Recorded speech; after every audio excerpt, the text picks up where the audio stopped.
उसपे custom duty कम कर दिया। कैंसर की बीमारी बड़ी खतरनाक है, बड़ी गंभीर है। उससे भी ज्यादा गंभीर बीमारी बन चुकी है ये आउटसोर्सिंग।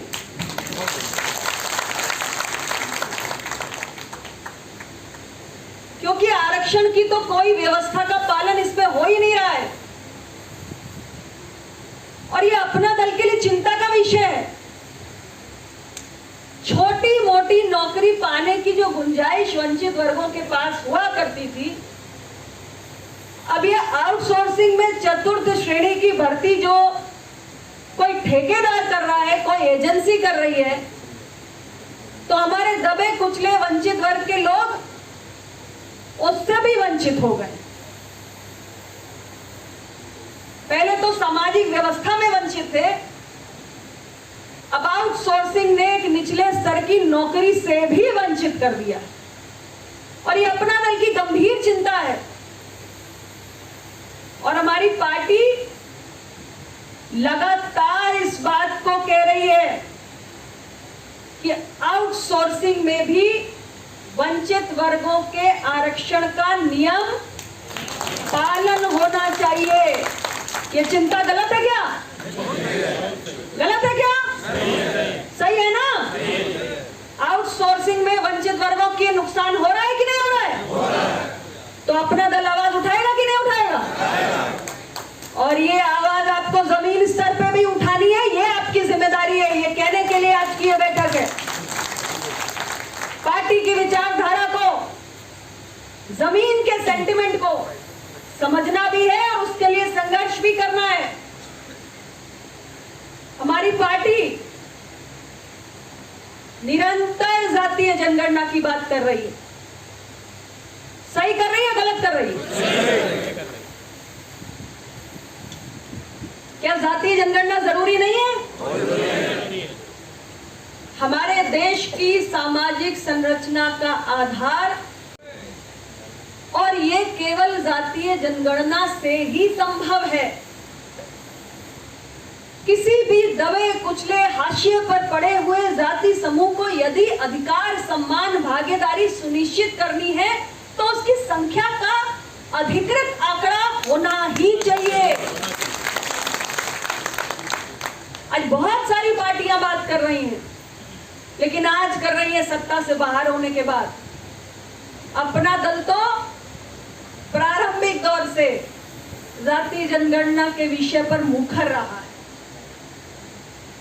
इन विषयों को आपको जमीन पर ले जाकर चर्चा करनी है। अपना दल न्यायपालिका में वंचितों की भागीदारी को लेकर चिंतित रहता है। देश की महामहिम राष्ट्रपति महोदया ने भी इस चिंता को व्यक्त किया है और इसलिए हम कहते हैं कि अखिल भारतीय न्यायिक सेवा का गठन हो।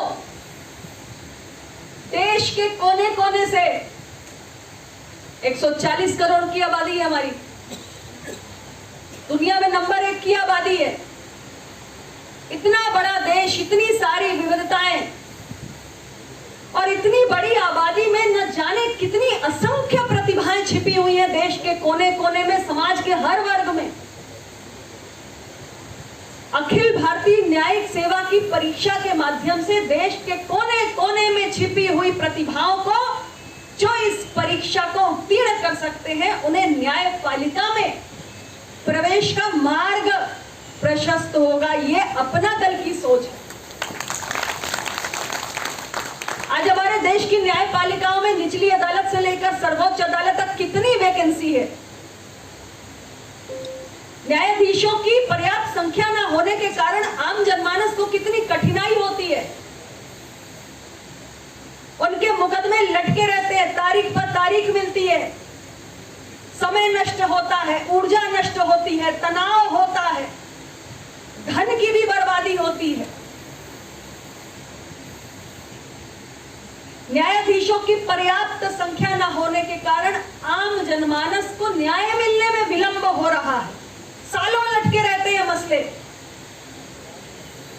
उस दृष्टि से भी आप सोचिए कि देश के कोने कोने से प्रतिभावान युवक युवतियां चुनकर आएंगे तो कितनी बड़ी राहत देश की आम जनता को मिलेगी। अपना दल इन विषयों के साथ निरंतर संघर्ष कर रहा है। आज हम राज्य की सरकार में भी, और हमारी जो भी ताकत है,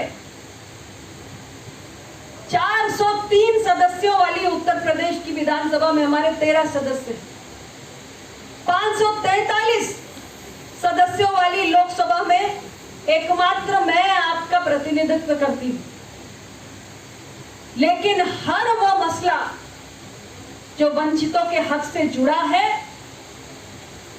उसे हम पूरी मजबूती के साथ उठाते हैं, और ये बात हमारा एक एक कार्यकर्ता भी जानता है और आम जनमानस भी जानता है। तो आज के इस दिन पर मैं अपने सभी साथियों को यही कहना चाहती हूं कि वंचितों के हक अधिकार के लिए हमें और तत्पर होकर कार्य करने की आवश्यकता है, और वंचितों को उनका अधिकार दिलाने के लिए मामूली संघर्ष से काम नहीं चलेगा, कड़ा संघर्ष करना पड़ेगा, कड़ा संघर्ष।